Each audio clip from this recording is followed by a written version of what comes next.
신앙 고백하시겠습니다. 나는 전능하신 아버지 하나님 천지의 창조주를 믿습니다. 나는 그의 유일하신 아들 우리 주 예수 그리스도를 믿습니다.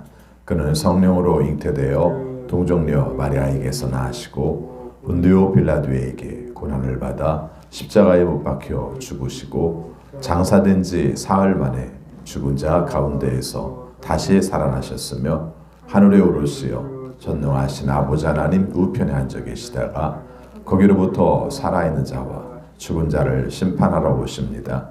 나는 성령을 믿으며 거룩한 공교회와 성도의 교제와 죄를 용서받는 것과 몸의 부활과 영생을 믿습니다.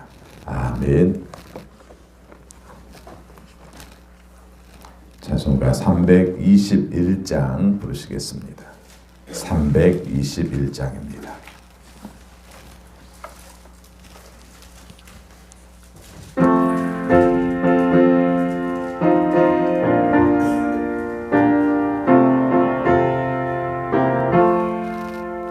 날 대속하신 예수께 내 생명 모두 드리니 늘 진실하게 하소서. 내 구주 예수여 나 구주 위에 살리라. 내 기쁨 한량 없으리. 내 갈 길 인도하소서. 내 구주 예수여 날 구원하신 예수를 일평생 의지하오니 날 영접하여 주소서. 내 구주 예수여 나 구주 위에 살리라. 내 기쁨 한량 없으리. 내 갈 길 인도하소서. 내 구주 예수여 주 십자가에 달리사 날 자유하게 했으니 내 몸과 마음을 주 위에 다스게 하소서. 나 구주 위에 살리라. 내 기쁨 한량 없으리. 내 갈 길 인도하소서. 내 구주 예수여 아멘. 하나님 말씀 다니엘서 3장 1절입니다.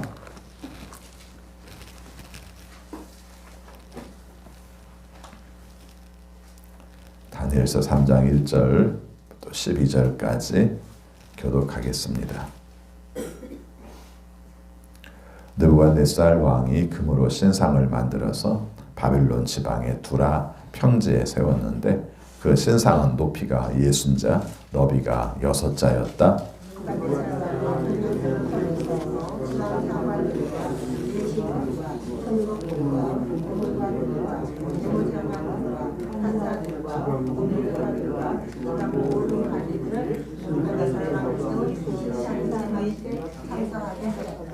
그래서 지방 장관들과 대신들과 총독들과 고문관들과 재무관들과 판사들과 법률가들과 지방 모든 관리들이 느부갓네살 왕이 세운 신상의 제막식에 모여서 느부갓네살 왕이 세운 그 신상 앞에 섰다.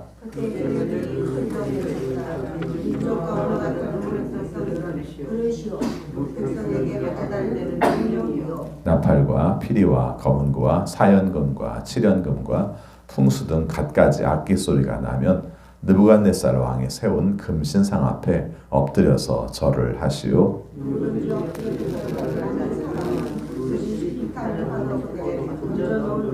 그리하여 민족과 언어가 다른 뭇 백성들은 나팔과 피리와 검은고와 사연금과 칠연금과 풍수 등 갖가지 악기 소리가 울려 퍼지자 느부갓네살 왕이 세운 금신상 앞에 엎드려서 절을 하였다.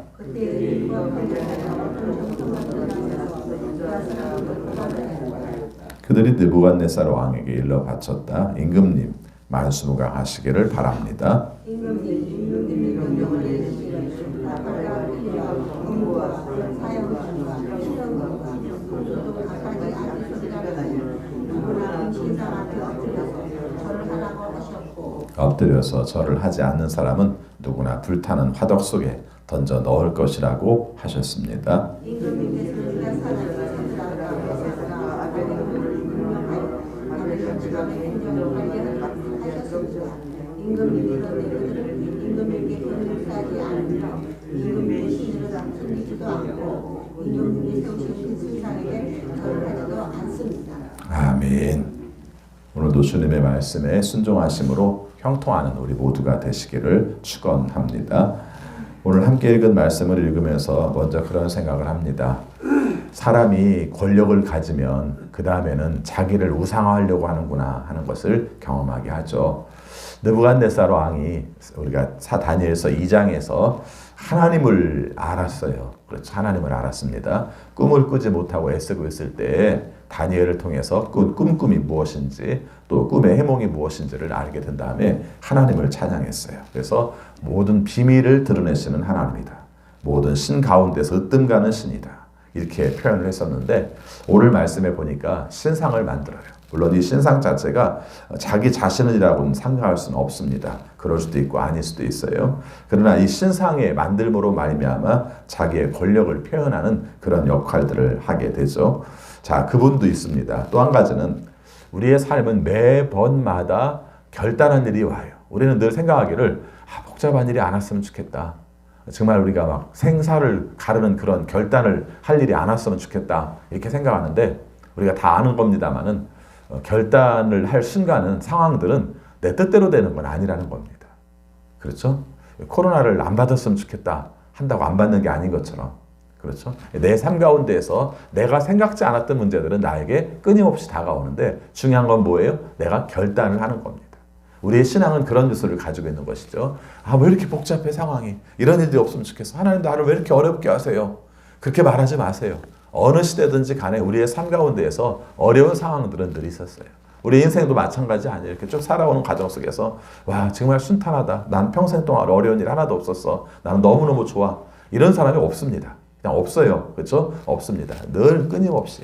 그리고 어떤 사람이 볼 때는 조그마한 일인데 그 사람이 볼 때는 큰 일도 있고 어떤 사람이 볼 때는 정말 저걸 어떻게 하면 좋겠는가라는 큰 충격적인 일도 있고 다만 중요한 건 그때마다 결단하며 살아야 한다는 것이죠. 이 사람들도 생각해 보세요. 오늘 여기서 말하고 있는 다니엘의 세 친구 같은 경우도 누군가 신상을 만들어서 나의 시험을 증명해 볼 수 있는 기회가 있으면 좋겠다 뭐 이랬겠습니까?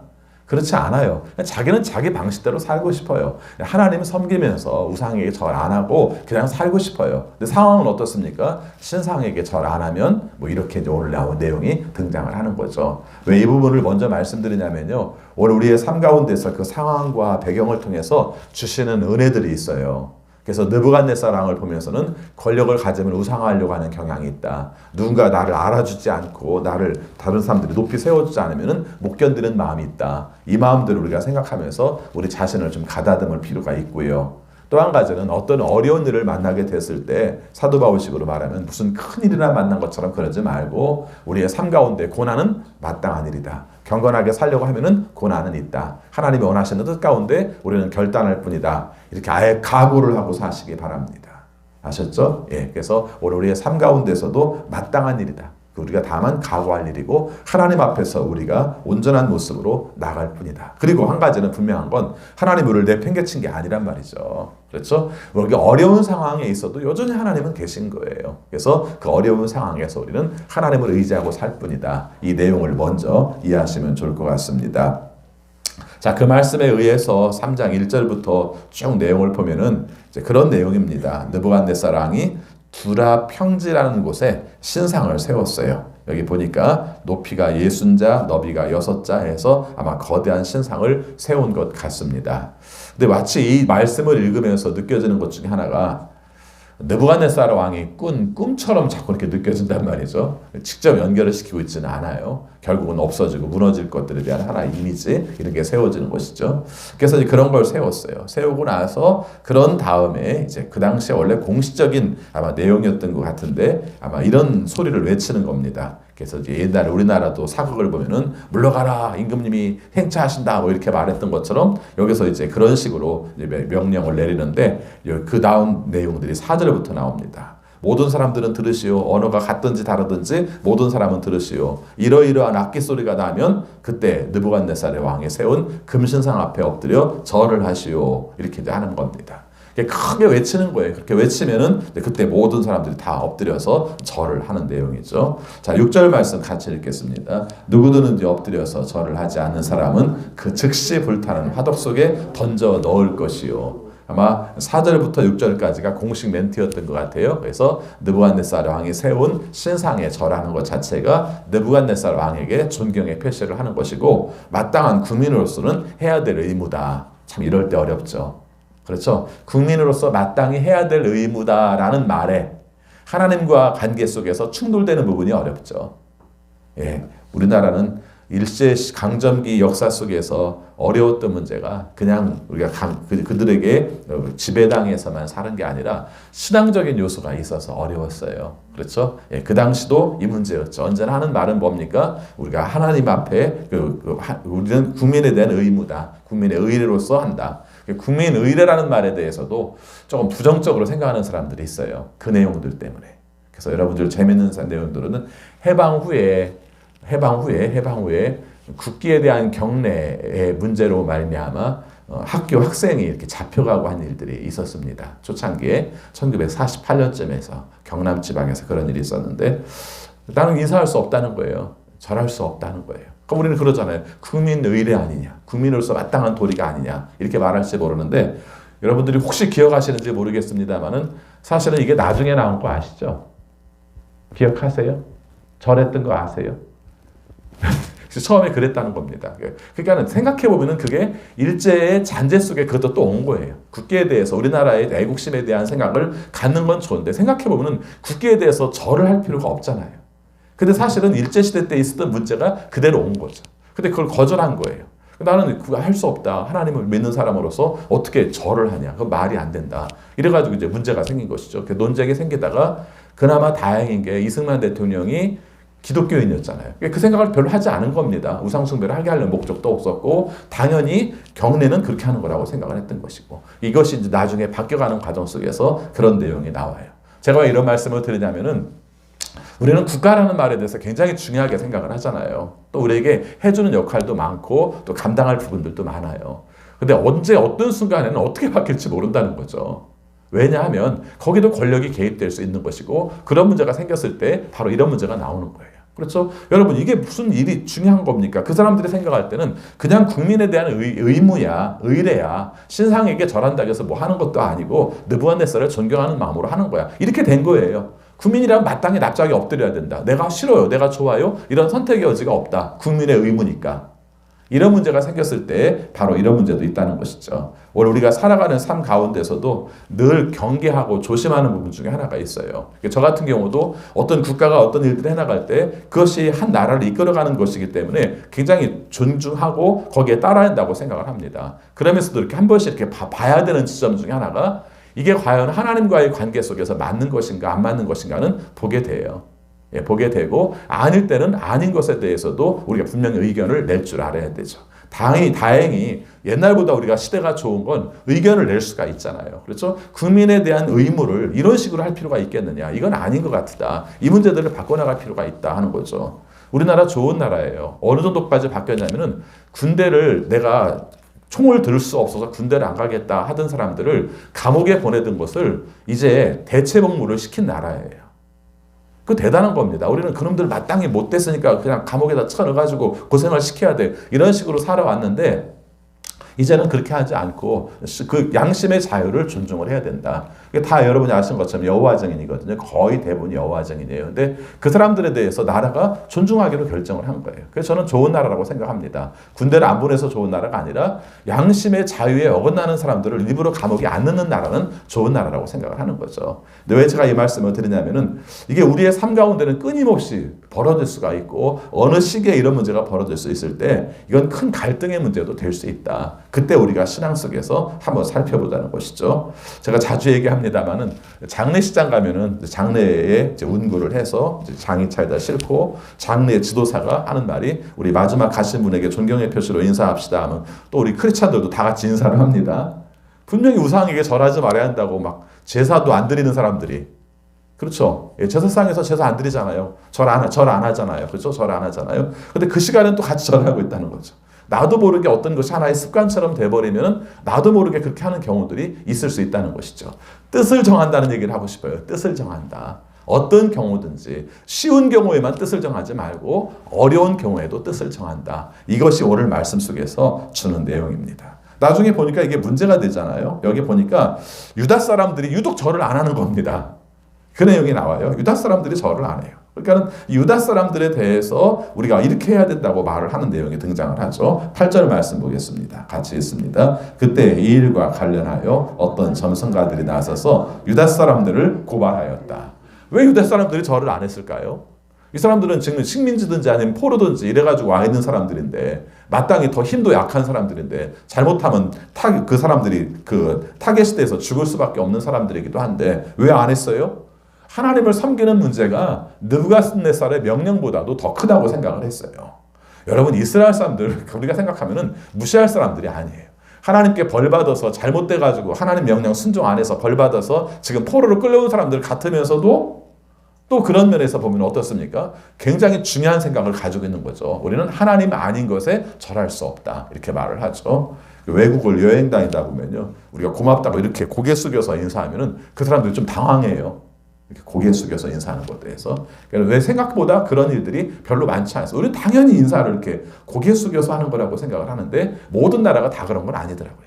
그렇죠? 특별히 이스라엘에서 그 경험을 했는데 고개 숙여 인사를 하는데 통관하는 과정에서 고마워서 고개 숙여 인사를 하는데 굉장히 당황하는 표정들을 짓더라고요. 그러니까 이것은 내가 그에게 이렇게 굽힌다든가 이런 어떤 그런 의미로 생각하는 게 아닌가 이런 생각을 했어요. 유다 사람들은 그랬어요. 그래서 안 한 겁니다. 여기 그래서 이것이 이제 문제가 되는 거죠. 그래서 느부갓네살 왕에게 일러 바쳐요. 일러 바칩니다. 자, 거기 내용 보겠습니다. 9절부터 같이 있습니다. 그들이 느부갓네살 왕에게 일러 바쳤다. 임금님 만수무강하시기를 바랍니다. 임금님이 명령을 내리시기를 나팔과 피리와 검은고와 사연금과 칠연금과 풍수 등 갖가지 악기 소리가 나면 누구나 금 신상 앞에 엎드려서 절을 하라고 하셨고 엎드려서 절을 하지 않는 사람은 누구나 불타는 화덕 속에 던져 넣을 것이라고 하셨습니다. 임금님께서는 유다 사람인 사드락과 메삭과 아벳느고를 임명하여 바벨론 지방의 행정을 관리하도록 하셨습니다. 임금님이 그런데 그들은 임금님께 경의를 표하지 않으며 임금님의 신들을 섬기지도 않고 임금님이 세우신 그 신상에게 절을 하지도 않습니다. 이게 일러 바친 말이에요. 관료들이 일러 바친 말입니다. 이것도 좀 배경이 있죠. 여러분 생각해 보시기 바랍니다. 어느 날 다니엘이라는 존재가 나타나서 임금님의 꿈 하나를 해석해주고 났더니 갑자기 유대인들의 위상이 높아졌어요. 물론 바벨론도 페르시아도 그 다음에 나오는 나라들도 제국들도 일반적으로는 식민지에 있는 국민이라 할지라도 또 포로로 온 사람들이라 할지라도 똑똑하고 그 다음에 지혜가 있는 사람들은 등용을 한 거 맞아요. 그래서 유다인이라고 해서 차별을 한 건 아닌 게 맞습니다. 그런데 중요한 건 뭡니까? 그렇다 할지라도 다른 사람들이 보면 기분 나쁘잖아요. 그렇죠? 자기들의 원래 국가의 기본적인 백성들 그런 입장 속에서 바라볼 때는 그 사람이 굉장히 중요한 위치까지 가는 게 기분 나쁘잖아요. 여기서 어떤 위치라고 정확하게 말하고 있지 않습니다만은 앞에 나온 내용을 보면은 이미 다니엘은 왕과 함께 하면서 지혜를 제공하는 사람으로 있고 그 다음에 아까 말한 세 친구들도 지방의 중요한 지방자치단체장 정도를 가지고 있는 입장이니까 다른 사람들이 볼 때는 기분 나쁠 수 있는 요소죠. 출세하면은 늘 시기는 따르게 되어 있습니다. 특별히 그 사람들이 하나님이 원하시는 모습대로 바르게 살아보려고 하면은 악하게 사는 사람들은 싫어할 수밖에 없습니다. 이것도 우리가 가지고 있어야 될 자세 중에 하나인 거죠. 그래서 이제 그런 사람, 행정을 관리하도록 한 사람이 어떻게 말합니까? 앞에서는 그냥 금신상에 절하시오 이렇게만 말했었는데 지금 보니까 임금님의 마음을 이렇게 흔들어 놓는 얘기를 해요. 12절 말씀 중간에 제가 읽겠습니다. 임금님, 그런데 그들은 임금님께 경의를 피하지 않으며 임금님의 신들을 섬기지도 않고 임금님이 세우신 그 신상에게 절을 하지도 않습니다. 절 하나 안 했을 뿐인데 세 가지로 표현을 하죠. 뭐라고 합니까? 임금님께 경의를 표하지도 않고 임금님의 신들을 섬기지도 않고 그 다음에 신상에게 절을 하지도 않습니다. 물론 이 사람들이 말이 다 맞을 겁니다만은 가장 중요한 건 뭡니까? 다니엘과 세 친구들을 없애버릴 생각을 갖게 되는 거죠. 오늘 말씀은 여기까지만 기록되어 있기 때문에 내일 나오는 말씀 속에서 그 부분들을 더 살펴보도록 하겠습니다. 사드락과 메삭과 아벳느고는 왜 절하지 않았을까? 그 다음에 또 한 가지 궁금한 것 중에 하나가 왜 다니엘이 절 안 한 건 왜 안 나왔을까? 이렇게 나와요. 주석서를 찾아봤더니 아마 그 지역이 그 바벨론의 그 지금 말하고 있는 그 신상이 있는 곳이 두라 평야였기 때문에 우리로 말하면은 서울이 아니라 어떤 한 지역이었기 때문에 다니엘이 그곳에 참석을 하지 않았던 것이고 아까 말한 친구들은 지방에 있었기 때문에 그 지방과 관련된 곳에서 의무적으로 참석해야 될 위치가 아니었겠는가 이렇게 해석을 합니다. 그냥 그건 해석입니다. 다만 우리가 궁금할까봐 그런 부분들을 살피는 것이죠. 다만 여기에서 사드락과 메삭과 아벳느고는 결국 하나님이 원하시는 신앙을 지키기 위해서 국가라는 어떤 권력 앞에서 절하지 않는 그 모습을 가지고 있다가 우리가 어려움들을 겪게 되는 내용이 등장하죠. 우리가 미리 말씀드릴 필요 없습니다만은 한 가지 꼭 알아야 될 것은 다니엘서에서 왜 이 말씀을 계속 강조하는지를 한번 살펴보세요. 일반적으로는 하나님의 예언, 하나님의 말씀, 그것을 전해서 지켜라 이렇게 말을 하고 있다면 지금은 무슨 역사서처럼 하나 에피소드처럼 얘기를 하고 있는 이유가 뭘까 하는 것이죠. 이것도 예언입니다. 그렇죠? 어려운 시기에 국가와 하나님과의 두 관계 속에서 우리는 서게 될 때 어떻게 살아야 되는가? 그때 여기서 말하고 있는 사드락, 메삭, 아벳느고는 이렇게 살았다. 이게 하나님이 원하시는 뜻이야. 이렇게 말씀을 해준 거예요. 오늘 우리의 삶 속에서 이 부분들을 좀 기억했으면 좋겠습니다. 늘 우리의 삶은 중요한 어떤 두 가지 일 중에서 한 가지를 결정하면서 살 수밖에 없어요. 그걸 우리가 늘 생각을 하고요. 마땅히 오는 건 당연하다. 다만 나는 결단할 뿐이다. 그리고 결단하면 어떻게 해서든지 하나님은 도와주신다. 오늘 말씀의 끝도 결국은 그렇죠. 하나님이 함께 하신다. 하나님이 도우신다. 하나님이 도우시는 자리가 나타나려면 어떻게 나타나야 됩니까? 결단할 수 있는 자리가 있어야 하나님이 돕기도 하죠. 예, 그냥 내가 맨날 잘못된 선택만 하고 있다면은 거기서 하나님이 도울 수 있는 일이 뭐가 있겠습니까? 그렇죠? 내가 신상에게 절했는데 뭘 도와요? 도울 게 없지 않습니까? 그게 아닌 반대의 방향, 하나님이 원하시는 뜻대로 갔을 때 하나님이 도우신다는 것을 알았으면 좋겠습니다. 왜 이렇게 얘기하는지 아시죠? 너무 고난을 당하면 힘들어해요. 힘들죠. 그러나 그때 우리가 잊지 말아야 될 것이 고난을 당하니까 하나님의 도우심이 있는 거지. 고난이 없으면 어떻게 하나님의 도우심이 있겠는가. 이런 마음을 갖자고 여러분들에게 말씀을 드리는 겁니다. 오늘도 이 말씀으로 힘있게 살아가는 오늘 하루가 되시기를 축원합니다. 기도하겠습니다. 주님 사랑합니다. 오늘도 말씀을 주셔서 우리가 살아가야 될 삶의 방향, 목표를 알려주심을 진심으로 감사합니다. 나도 모르는 사이에 권력에 절할 수도 있고 나도 모르는 사이에 아니면 내 삶 가운데서 내 것을 지키겠다는 이유 때문에 절할 수 있음을 저희들이 알았습니다. 어떤 상황과 환경 가운데서도 정신 바짝 차리고 하나님이 원하시는 것을 바라볼 수 있도록 인도하여 주옵소서. 권력이 약한 곳에서는 우리가 하나님의 뜻을 잘 지키는데 권력이 강한 곳에서는 하나님의 뜻을 지키지 못할 때가 많았음을 주 앞에 고백합니다. 언제 어떤 상황이라 할지라도 하나님께서 원하시는 뜻대로 지키면 하나님께서 도우시는 것을 믿어 그 믿음으로 승리할 수 있는 우리 모두가 되게 하여 주옵소서. 코로나19로 인하여 겪는 어려움을 굽어 살피셔서 하나님 이 문제들이 주 안에서 종식되게 하여 주옵소서. 또 3차 팬데믹이 올까 봐 우리가 많은 염려들을 하고 있습니다. 하나님께서 잡아주셔서 하나님의 방법으로 잡아주셔서 이 일들이 멈출 수 있도록 도와주옵소서. 의료진들과 또 방역당국을 기억하여 주셔서 하나님이 주시는 지혜로 감당하게 하여 주옵소서. 잘 하다가도 어느 순간 잘못하면 놓칠 수밖에 없는 것이 지금 우리의 상황입니다. 주님께서 친히 도와주옵소서. 경제적인 어려움을 겪는 식구들을 기억하여 주셔서 하나님의 도우심 가운데 극복하게 하시고 하나님께서 인도하신 가운데에서 이 시기들을 주님의 은혜 가운데 잘 감당해낼 수 있도록 도와주옵소서. 우리 선교사님들을 기억해 주셔서 어렵고 힘든 순간에도 주께서 도우시는 은혜로 이 일들을 잘 감당해내게 하시고 어려울 때 주시는 하나님의 특별한 은혜를 경험하게 하여 주옵소서. 우리 성도들 질병 가운데 있을 때 주님께서 고쳐주셔서 주님의 능력으로 잘 감당하게 하여 주옵소서. 치료받는 순간들이 고통스럽지만 주님께서 함께 하심으로 말미암아 우리가 기쁜 마음으로 감사한 마음으로 하나님께 영광 돌릴 수 있는 날이 속히 오게 하여 주옵소서. 어린 자녀들 중에서도 장기적인 치료를 받고 있는 자녀들이 여러 있습니다. 주님께서 친히 도와주셔서 면역력 좋아지게 하시고 체질이 개선되게 하여 주시고 하나님이 원하시는 뜻대로 모든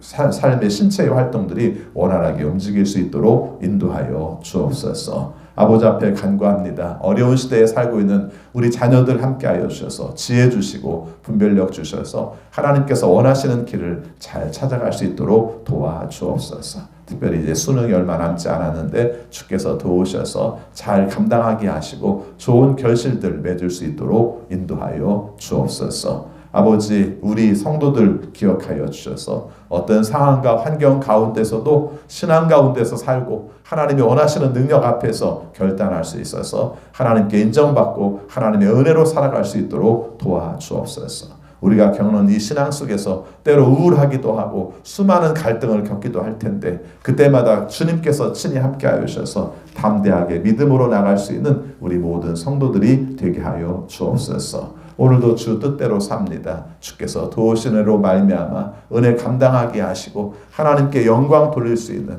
하나님이 원하시는 뜻대로 승리할 수 있는 우리 모든 성도들이 되게 하여 주옵소서. 예수 그리스도 이름으로 기도하옵나이다. 아멘. 하늘에 계신 우리 아버지의 이름을 거룩하게 하시며 아버지의 나라가 오게 하시며 아버지의 뜻이 하늘에서와 같이 땅에서도 이루어지게 하소서. 오늘 우리에게 일용할 양식을 주시고 우리가 우리에게 잘못한 사람을 용서하여 준 것 같이 우리 죄를 용서하여 주시고 우리를 시험에 빠지지 않게 하시고 악에서 구하소서. 나라와 권능과 영광이 영원히 아버지의 것입니다.